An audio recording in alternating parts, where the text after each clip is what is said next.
Retrouvez Dr M avec Ma Servie. Ma Servie, assurance vie, voyage, santé.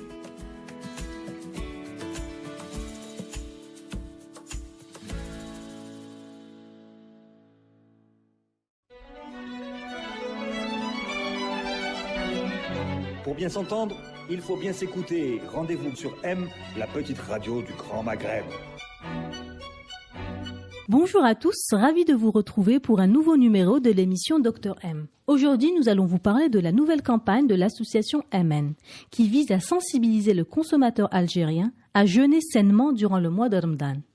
L'association s'engage également à nous sensibiliser au gaspillage alimentaire durant ce mois sacré. Pour mieux nous parler de cette campagne, j'ai le plaisir d'accueillir M. Mnawar Hassan, président de l'association. Bonjour M. Mnawar. Bonjour et je vous remercie pour cette invitation et cette bonne occasion que vous m'offrez pour relayer notre campagne à travers votre radio. Merci beaucoup. Sincèrement, le plaisir est vraiment partagé, surtout que je sais que vous êtes très très occupé ces jours-ci avec Ramadan. Sincèrement, c'est très très gentil. Merci beaucoup. Donc, M. Mnawar, pouvez-vous nous présenter votre association ? L'association Aman a été créée en 2014 en tant qu'association de wilaya et qui est devenue à partir de 2018 une association nationale. Mais je dirais que je suis dans le domaine de la protection des consommateurs illicitement, je le dirais, depuis 2011. Donc j'activais sans être officiellement installé, on n'avait pas de statut, pas d'agrément. Et voilà, donc ce qui nous a donné une petite expérience dans ce domaine et ce qui nous a poussé à travailler de plus en plus d'année en année, parce que nous avons une consommation qui est très aléatoire, où on a beaucoup de problèmes de consommation. Nous avons un paysage de consommation qui n'est pas bien du tout. Voilà. Donc les résultats, on le voit. On est très malade en Algérie. On a une économie qui est très fragile, que ce soit l'économie familiale ou l'économie nationale. Et puis il y a beaucoup à faire. Tout à fait. Et l'association, vous l'avez bien dit, c'est une association de protection du consommateur. Absolument. D'accord. Oui. Donc, est-ce que vous avez débuté par une page Facebook ou bien... Non, pas du tout. Comme j'avais dit, donc j'avais œuvré comme ça en électron libre. Tout seul, sans les réseaux sociaux, parce qu'en général, les réseaux sociaux, ça... En 2011, c'était pas très très bien poussé. Je m'y connaissais pas trop. Et puis, j'ai travaillé avec d'autres associations. J'ai créé des associations un peu partout, même dans les wilayas. J'œuvrais pour des organisations et je les accompagnais. Donc, j'assistais dans les séminaires. Je sortais sur les terrains avec eux. Mais après, en 2014, on s'est dit, voilà, il fallait c'était le moment de créer une association parce qu'on m'avait dit que il faudrait être réglementé. Tout à fait. Et puis, de 2014, on a commencé à travailler à Alger et puis dans d'autres wilayas. Donc, on a mené même une campagne de sensibilisation sur 15 wilayas. On a sillonné 15 wilayas avec une petite caravane. On a travaillé avec des sites universitaires, des universités et un responsable que je respecte beaucoup au ministère du Commerce. Il m'a dit, écoutez, faites un agrément national, comme ça vous allez avoir moins de problèmes, parce qu'il y a des gens qui se plaignent, parce que vous êtes normalement sur Alger, vous devez travailler sur Alger, pas sur d'autres wilayas. Ça m'a pas découragé, au contraire. Moi, j'avais dit, bien sûr, je me doute. Le jour où on arrêtera le commerce informel et la mauvaise consommation, j'arrêterai d'être informel, parce que le travail, quand il est un travail de bienfaisance qui est informel, ça ne fait qu'honneur et plaisir. Tout à fait.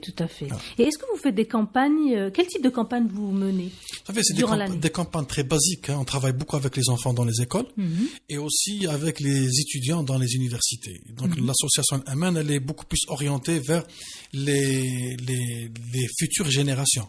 Parce que d'après des statistiques qu'on avait eues en 2012, l'Algérien n'est pas prêt à changer dans ses comportements à partir de 45 ans. Voilà, il est un peu dur à faire changer. Mais pour nos enfants et pour les moins de 25 ans, il y a beaucoup à espérer. Donc, on a axé notre travail sur cette frange. D'abord les enfants, parce qu'actuellement, c'est même un centre de pouvoir dans la maison. Les enfants commandent. Ils savent très bien ce qu'ils veulent consommer. Ils aident les parents dans la prise de décision. Et les jeunes dans les universités, évidemment, c'est des jeunes qui sont destinés à avoir des postes de responsabilité parce qu'ils sont universitaires et qui sont prêts aussi à devenir des responsables de famille. Papa et maman. Donc, dès maintenant, on commence à leur donner des petits enseignements sur la consommation, surtout quand il s'agit de futurs cadres qui vont influencer. Vous savez, quand on va dans une cité universitaire où il y a 3000 étudiants, bien 3000 étudiantes, il y a beaucoup qui viennent de l'intérieur du pays, où c'est des personnes qui sont influentes dans leur quartier, dans leur village. Donc, il nous importe beaucoup de travail avec cette frange pour atteindre l'ensemble de la société, parce que il faut cibler. Donc, c'est des campagnes qui sont ciblées. Mais on travaille aussi dans les marchés, dans les hypermarchés, quand il est possible de le faire, dans les places publiques. On a même travaillé dans le métro, on a travaillé dans les stations, on a travaillé dans les moyens de transport, on a travaillé dans les rues, on a été autorisé, parfois on n'a pas été autorisé, mais voilà. Donc, on essaye à tout moment, et selon nos moyens, parce que on est des bénévoles, que des bénévoles. Donc, il faudrait qu'on se mobilise assez, et c'est pas facile du tout, parce que trouver du temps pour tout ça, avec l'environnement qu'on a, bien sûr. Mais bon, on avance petit à petit. Quels sont les objectifs de votre association? D'abord, l'objectif numéro 1, c'est de contribuer à la sensibilisation. Donc, c'est ce qui a été dit dans nos statuts. Et puis, diffuser une culture de consommation, une consommation saine, rationnelle et consciente, responsable. Informer le consommateur de ses droits et ses devoirs aussi. On ne les connaît pas, malheureusement. On ne les connaît pas du tout. Parfois, on réclame beaucoup, mais on ne sait pas c'est quoi nos devoirs.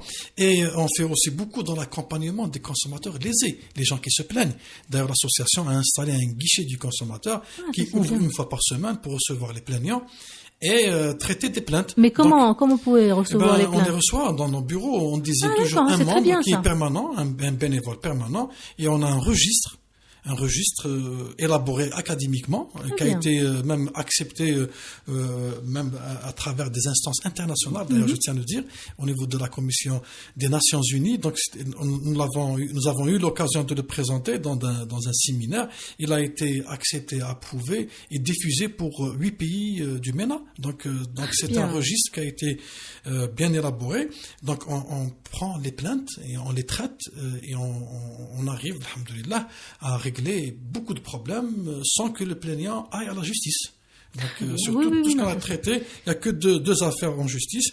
Et aussi, on travaille beaucoup dans la préservation de la santé du consommateur et du cadre de vie, parce que l'environnement aussi est une consommation. Il faudrait que les auditeurs sachent que la consommation, c'est pas que ce qui passe par le tube digestif. Bien sûr. L'émission d'aujourd'hui, c'est une consommation. La route, c'est une consommation. Le téléphone, l'air qu'on respire, notre environnement, tout est consommation. Donc, je tiens à le dire. Et on travaille pour renforcer les bonnes pratiques commerciales. Donc, on œuvre avec des organisations pour qu'il y ait des concurrences loyales.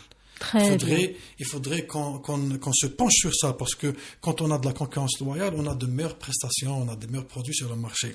Et on encourage la consommation des produits d'origine, des produits nationaux, locaux, parce que là, c'est pour prôner la protection des consommateurs et de l'économie nationale pour le présent et pour le futur.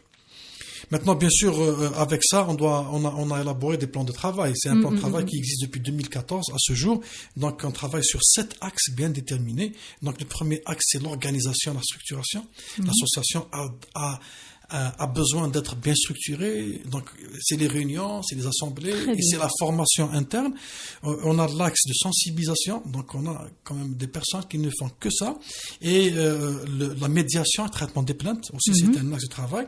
L'organisation des événements, on organise autant qu'on peut. Pas trop, mais selon nos moyens. Et les études thématiques, les études des projets et des thématiques. Donc, par exemple, pour venir aujourd'hui parler du Ramadan, c'est des études qu'on avait faites. Quand on parle de monoxyde de carbone, on avait fait des études avec des ingénieurs et des experts, et on a même suivi des jeunes qui ont développé un détecteur algérien pour le faire produire. On a accompagné ces jeunes inventeurs avec des producteurs pour le faire produire en Algérie. Pourquoi tout cela? C'est pour le faire installer chez les Algériens et pour diminuer les risques d'intoxication au monoxyde de carbone. Je donne un exemple.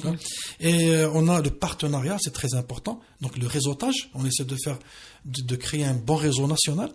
D'abord pour relayer toutes les campagnes de sensibilisation et aussi un réseau international. On a des partenaires étrangers, on a des associations du Cameroun, du Maroc, de la Mauritanie et bientôt d'Europe pour s'échanger des idées, pour s'échanger le savoir. Et puis maintenant que le monde est devenu un petit village, il y a l'axe communication et médiatisation. Voilà, c'est ce qu'on est en train de faire maintenant. Très très bien. Justement, en parlant de campagnes que vous menez, tous les axes qui sont très très très très intéressants. Maintenant, j'aimerais bien savoir, par rapport à Ramadan, comment vous avez fait cette étude-là, que pendant Ramadan, on a besoin qu'il y ait une sensibilisation par rapport à l'alimentation saine et aussi par rapport au gaspillage alimentaire. Vous savez, d'abord parce qu'on est encouragé par le nombre de familles algériennes qui ont amélioré leur comportement pendant le Ramadan. Ça nous a encouragés d'entendre et de voir que beaucoup de gens sont conscients maintenant, ils ont une meilleure culture de consommation, donc ça nous encourage à faire plus. Et par ailleurs, en face, on a beaucoup de familles qui ne savent pas encore consommer pendant le Ramadan, qui consomment d'une manière très aléatoire, très anarchique. Très mauvaise d'ailleurs. D'ailleurs, c'est des gens qui se font du mal à leur santé et qui font du mal à leur trésorerie familiale et qui font du mal aussi au trésor public et qui font mal à l'environnement avec tout ce qu'on jette dans la nature. Comme déchets. Voilà, comme les déchets. Donc on génère beaucoup de déchets pendant Ramadan. Ramadan, malheureusement, c'est devenu un mois où il y a de la surconsommation, donc de la surpollution. Et c'est pour cela qu'on s'est dit, on doit aussi faire de la suractivité, de la sursensibilisation vers Ramadan. C'est un mois, malheureusement, où on consomme beaucoup, et on parle beaucoup de consommation. On doit se coller, ou bien on doit coller à l'actualité des Algériens, et on doit travailler sur ça jusqu'au jour, on souhaiterait qu'il viendrait un moment ou un jour ou une année, on parlera plus de consommation pendant Ramadan. Tout à fait. Et on parlera de consommation après Ramadan et avant Ramadan. Et pendant l'année. Et pendant l'année, toute l'année, parce qu'on consomme toute l'année. Et c'est là où on doit faire le plus de travail. Tout à fait. Voilà. Et est-ce que vous pouvez nous parler de votre campagne que vous avez c'est une campagne cette année. On a mis sur le thème de Ramadan sain et économique, parce que pendant le Ramadan, comme je l'avais dit, on nuit beaucoup à notre santé et on nuit à notre trésorerie parce que on gaspille beaucoup et on dépense beaucoup. Donc sur le premier volet, pour un Ramadan en bonne santé, en consultant des médecins, des spécialistes, des partenaires, des experts en santé publique qui nous disent que beaucoup d'Algériens tombent malades juste après le Ramadan. Et on a une augmentation du nombre de diabétiques et des hypertendus et même des AVC, des gens qui ont des problèmes de cœur. Donc c'est pour cela qu'on a commencé par un premier conseil. D'abord ça, c'est primordial, parce que là, il est question de vie ou de mort. On dit, il faut consommer sain et sans excès. Réduire le sucre, réduire le sel et réduire les matières grasses. Voilà, c'est les 3 éléments qui causent les maladies que je viens de citer. Donc là, à chacun d'être responsable. Maintenant, nous, on l'a dit, on est en train de le dire, et à chacun de considérer ses conseils et composer intelligemment l'assiette. Parce que là, Ramadan, malheureusement, on mange par rapport à des traditions. Mais ces traditions ont mené à ce qu'aujourd'hui en Algérie, on a plus de 6 millions de diabétiques, on a plus de 50 000 cas de cancers nouveaux chaque année, et Dieu sait combien qu'on a d'hypertendus. Des chiffres nous disent qu'il y a plus de 10 millions, mais on ne les a pas encore, c'est-à-dire c'est pas encore répertorié. Donc c'est pour cela qu'il faudrait commencer à revoir ces traditions et éliminer tout ce qui est mauvais dans nos traditions culinaires. Par exemple, est-ce que vous pouvez nous donner des détails? Je vais parler carrément de ce qui compose notre table maintenant, en général, pour un Algérien moyen. Voilà, c'est la shorba, c'est bourek, et c'est de la limonade, les jus, et c'est un plat plein de viande et de gras. Malheureusement, maintenant, on a modernisé nos plats et c'est devenu des gratins et beaucoup de fromage. Beaucoup de gras, et puis l'hamlahlo, comme on dit, donc, et les tartes, et les qalbelous, et les znabia, et toutes sortes de gâteaux, et puis le café, beaucoup de thé. Donc c'est tout ça qui fait du mal. Donc là, d'ailleurs, si vous permettez, je vais dire, j'ai peur qu'un jour, en 2050, les générations futures, ils vont dire que le bourek sunnah. On y arrive. On nous a infligé des idées et dire que maintenant, que dans certaines familles, ils disent qu'on ne peut pas passer Ramadan sans charba, sans bourek, sans gazouz, sans qalbelous. C'est typiquement culturel. Voilà, c'est culturel. Mais malheureusement, pendant ce mois où il faudrait refaire sa santé, pendant ce mois, il faudrait se vider des toxines, des sucres et du gras, on fait le contraire. On se rend malade pendant ce mois parce que dans notre culture, c'est comme ça. On doit avoir une table variée, une table très riche, une table avec plein de couleurs, une table avec beaucoup de genres de pain, de gâteaux, de limonade, de jus. Mais ça nuit à la santé d'abord. On est en train de se tuer. C'est vrai que visuellement, c'est beau. Ça nous donne, ça fait plaisir. C'est beau. Mais y a même certains qui prennent des photos et qui les publient sur Facebook. Il y a avec ça, tout à fait. Malheureusement, le grand malheur. Donc là, il est temps qu'on se revoie. Moi, j'ai appelé premier jour du Ramadan à travers les médias que tous les Algériens fassent des réunions d'urgence à la maison pour décider de quoi on va manger, qu'est-ce qu'on va manger cette année. Qu'en est-il de notre santé d'abord, et puis pourquoi on est en train de dépenser beaucoup et qu'on élabore des programmes. Donc, ce qui a été écrit dans les conseils, donc c'est programmé. Donc, il faudrait faire de la programmation. On ne consomme plus comme ça par rapport aux envies. On va en marché, on achète ce qui nous plaît en tant que couleur, d'odeur, parce qu'on a faim, parce qu'on D'ailleurs, c'est prouvé, il ne faut jamais faire des courses, enfin, pour on a faim. Voilà, quand on a faim. Oui, donc, oui. Et puis on succombe aussi aux publicités. Il y a des publicités qui sont mensongères, qui sont trompeuses. Et les Algériens, dans leur naïveté, ils croient que tout ce qui passe à la télévision est contrôlé et bon à manger. Alors que c'est faux. Donc, moi j'ai toujours dit, c'est des industriels, c'est des producteurs qui défendent leurs intérêts financiers et qui sont prêts à dire n'importe quoi et faire payer chèrement des publicités pour vendre le produit. Donc, à nous, les consommateurs, d'être vigilants. À titre d'exemple, si vous me permettez, par exemple, Dior, qu'on faisait, il y a d'autres personnes qui appellent ça Dior, qu'on fait pour le bourek, avant c'était fait avec de la semoule.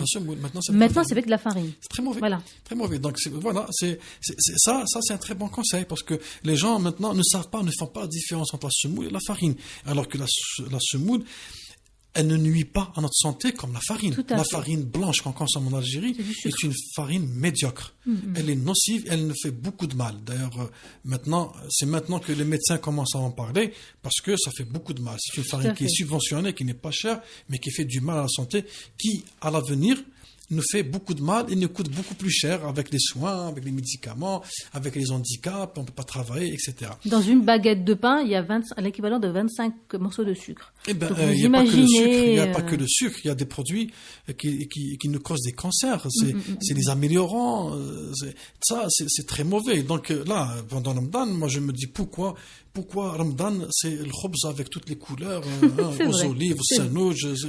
Non, mais faisons. Si on a du temps et on a les moyens de confectionner son pain à la maison, il n'y a pas mieux. Voilà, on peut changer le Ramadan avec ça. Exactement. Il y ait une odeur du pain maison, c'est un charme, et puis c'est bon pour la santé. Voilà le changement qu'on pourrait faire. La shorba, on ne peut pas l'éliminer comme ça, mais on peut la remplacer par des soupes de légumes, d'autres soupes. Des potages. On n'est pas obligé de mettre de la viande et de la viande grasse d'agneau dans la shorba. On peut la mettre sans viande, on peut mettre de la viande, autre viande que la viande d'agneau. Et on n'est pas obligé de manger toujours shorba. Le bourek. Toujours le ham aussi. Oui, toujours le ham. Le bourek, par exemple. Pourquoi le bourek en friture? Mais pourquoi le bourek tous les jours? Mais pourquoi le bourek avec de la viande? C'est des questions que je pose moi aux gens. Je leur dis d'abord, pourquoi tous les jours? Allez, un jour sur 3, ça va pas faire beaucoup de mal. Mais il y a le four maintenant, c'est pratiquement tout le monde qui a des fours. Maintenant on peut mettre un bourek au four. Et puis il y a d'autres, on peut mettre de la pomme de terre, de temps en temps un peu de fromage, les épinards, ils sont très bons pour la santé, beaucoup de protéines, et puis ils sont naturels, bio, etc. Donc voilà, il faudrait être intelligent, faire une programmation, se concerter en famille et se dire que on va réduire la consommation des boissons parce que ça fait que du mal, on va prendre de l'eau et des boissons. Oui, j'ai entendu du poisson. Non, poisson, j'en parle pas, j'ai pas le droit. Tout à fait. Malheureusement, c'est trop cher. Je préfère ne pas en parler parce que c'est pas de notre domaine. C'est pas notre bourse. Oui. Et on évite, on réduit aussi la consommation du café et du thé. C'est aussi un mois sacré pour arrêter de fumer. Arrêter de chiquer, arrêter la chicha, parce que on doit être fort quand même et se concentrer sur ce mois pour travailler son mental. Son mental. Et boire beaucoup d'eau la soirée, parce que la journée on peut pas boire, mais le corps a besoin d'eau. Donc la soirée, il faut en profiter, il faut commencer à boire de l'eau dès l'iftar jusqu'à Sahur, avoir une bouteille à côté et prendre beaucoup d'eau, ça ne fera que du bien. Maintenir une activité physique modérée, parce qu'on ne peut pas s'arrêter de bouger et on ne peut pas faire aussi beaucoup de sport. Donc il faudrait quand même, parce que santé, c'est bien manger et c'est bien bouger. Donc je ne peux pas parler que de bien manger et ne pas parler de sport et arrêter pendant un mois, on ne fait que manger, on ne bouge pas. On doit bouger, on doit marcher. On n'est pas obligé d'aller jouer des matchs de football, on doit aller faire des footings d'une heure, mais maintenir une activité physique. Que ce soit à la maison ou ailleurs. Et même le ménage est une activité physique pour les dames qui nous écoutent. Et éviter de trop s'exposer au soleil parce qu'il commence à faire chaud. Et pour ne pas se déshydrater et faire du mal à sa santé. Mais le grand conseil, je devais commencer par ça, c'est pour les malades chroniques qui doivent se fier à l'avis du médecin. Là, on ne doit pas trop philosopher. Donc, le bon Dieu nous a ordonné de jeûner, mais il nous a aussi ordonné de ne pas jeûner quand on est malade. De ne pas faire du mal à son corps. Quand on est malade, on ne doit pas jeûner, c'est dit dans le Coran, et à chacun de voir son médecin traitant, et c'est le médecin qui assume la responsabilité de cet avis. Donc là, on doit être discipliné. La discipline, c'est écouter tout ce qu'il y a dans le Coran, et ne pas prendre une part et laisser l'autre. Maintenant, dans les mêmes flyers, dans les mêmes conseils, il y a aussi l'économie. Alors, pardon, excusez-moi.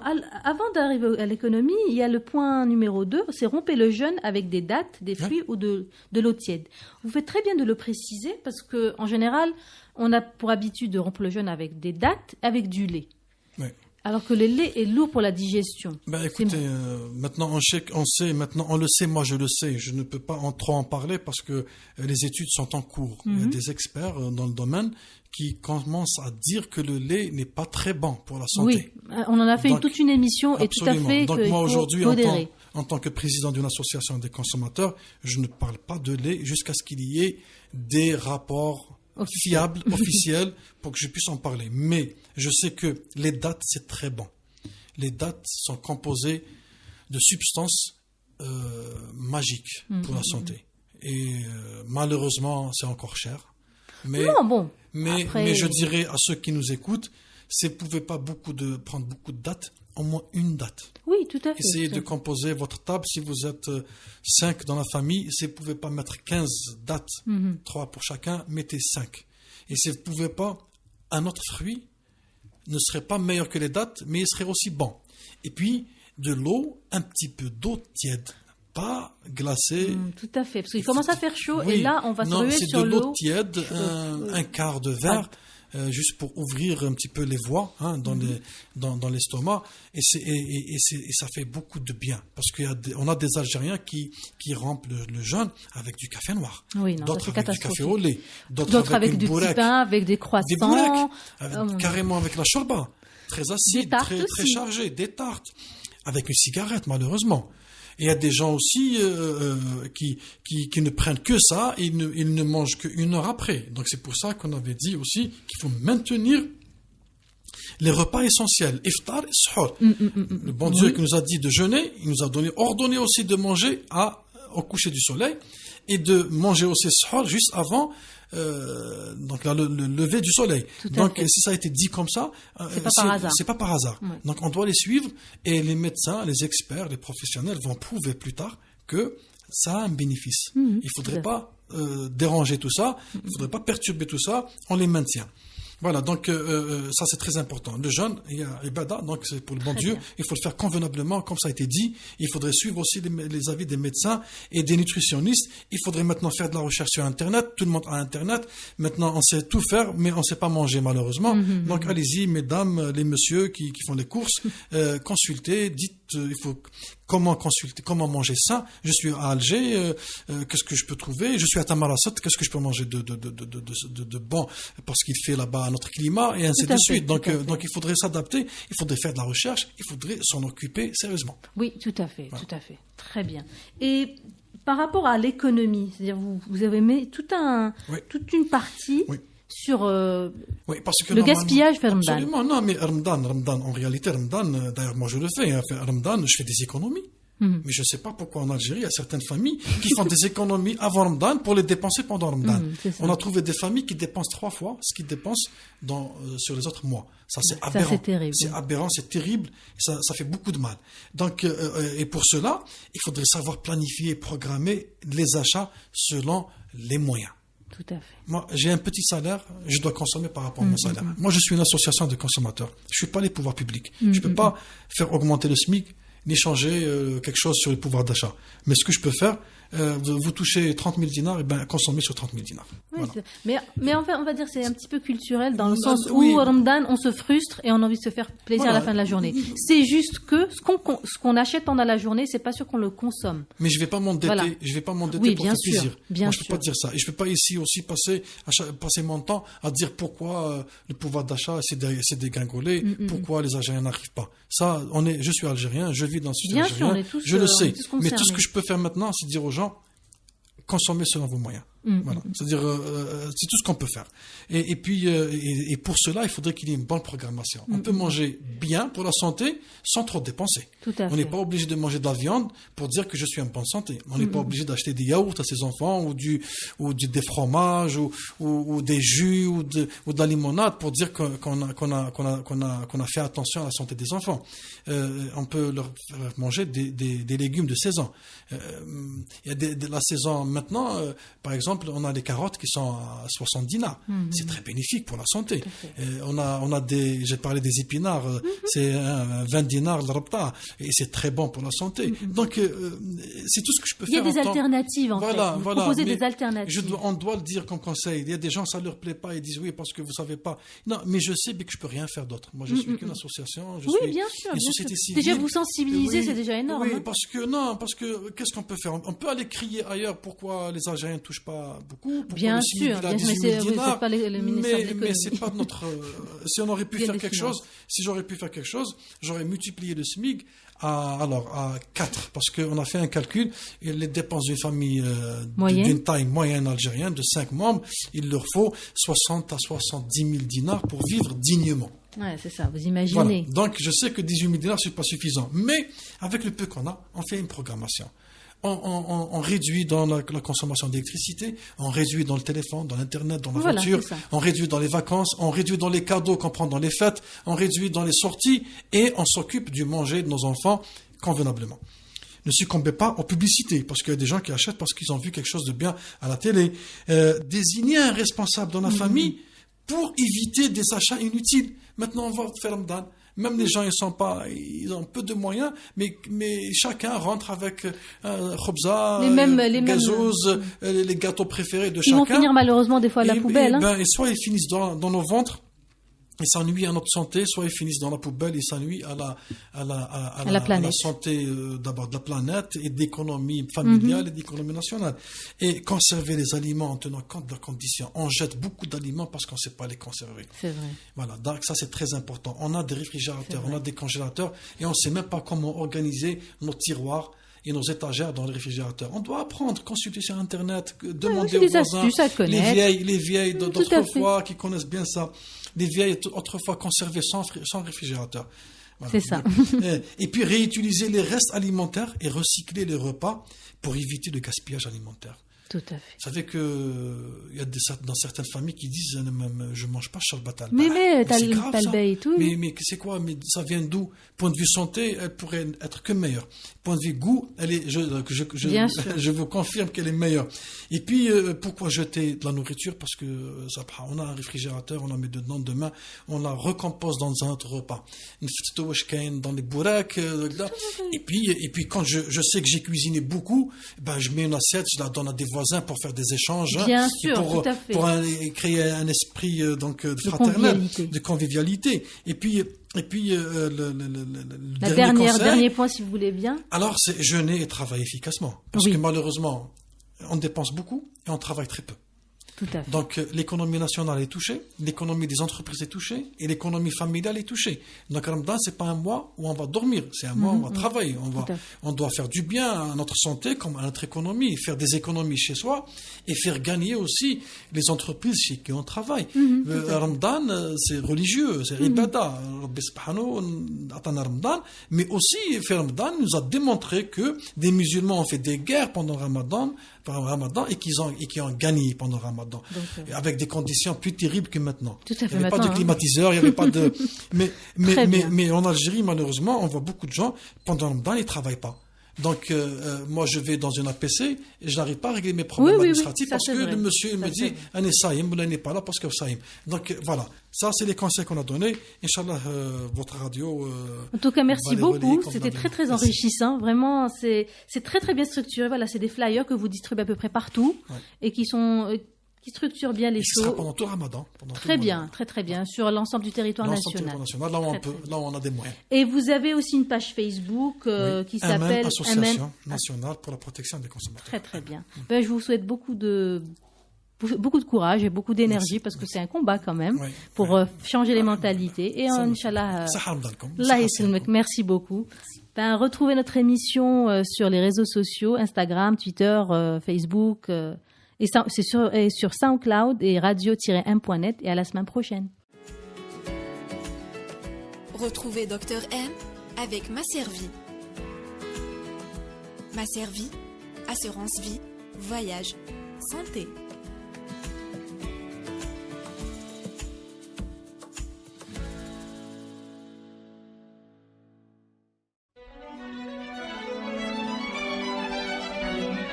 Pour bien s'entendre, il faut bien s'écouter. Rendez-vous sur M, la petite radio du Grand Maghreb.